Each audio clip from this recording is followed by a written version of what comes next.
Did you know that chocolate, our beloved mood lifter, was actually used as currency by the Mayans? Talk about a sweet economy, right?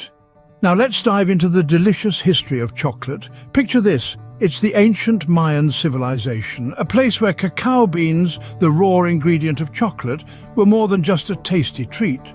They were money in the bank, or rather, money in the pocket.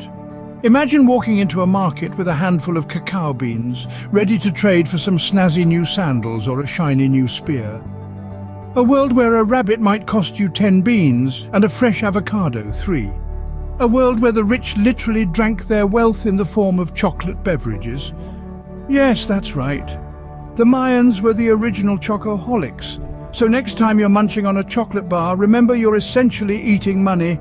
Now that's some food for thought. Ever wondered how we get from a bitter cacao bean to the sweet, heavenly treat that is a chocolate bar? Strap in because it's a wild ride. It all starts with the harvesting of cacao pods. These are not your average garden peas, oh no. These pods are the size of a rugby ball and house the precious cacao beans. But wait, you can't just pop these beans into your mouth. They need a little pampering first. After the harvest, the beans are left to ferment. This is a crucial part of the process, where the beans develop their unique flavor profiles. Think of it as a spa day for the beans, a little me time before they're off to the big leagues. Once the beans are well rested and rejuvenated, they're dried in the sun. This is where they get their tan on. They're left out to bask in the sun, achieving that rich, beautiful brown we associate with chocolate. Next, it's off to the roasting process.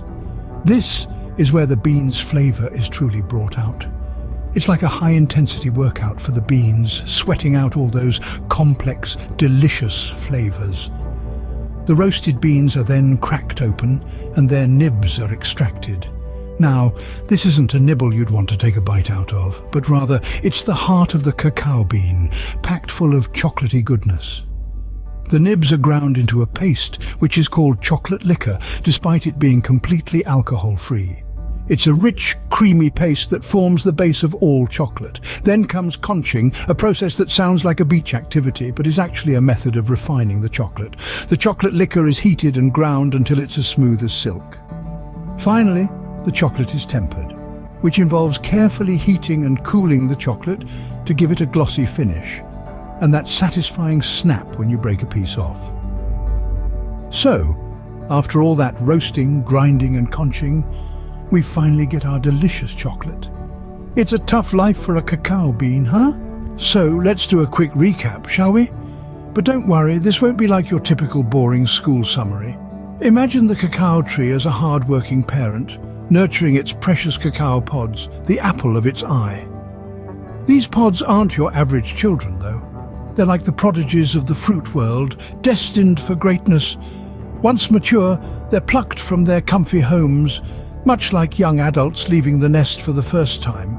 Now, these young pods don't just jump straight into becoming the chocolate we know and love.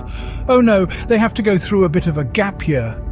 This is the fermentation process akin to their wild university days.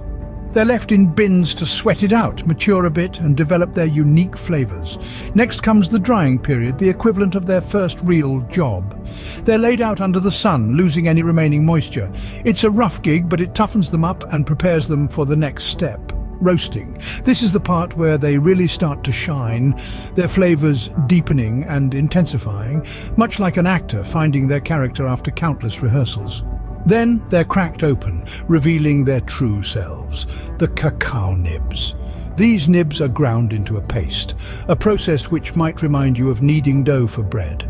This paste, or chocolate liquor as it's fancifully called, is the base of all chocolate. Add a sprinkle of sugar, a dollop of milk, a pinch of vanilla, and voila, you've got chocolate, but we're not done yet. The chocolate then goes through a process called conching, where it's refined and smoothed out. It's like a final polish, a last-minute touch-up before stepping onto the red carpet. And there you have it, folks, the life of a cacao bean from tree to treat. Remember, every time you take a bite of chocolate, you're taking part in a journey that's been centuries in the making. Now go ahead, grab a piece of chocolate and savor the taste of history.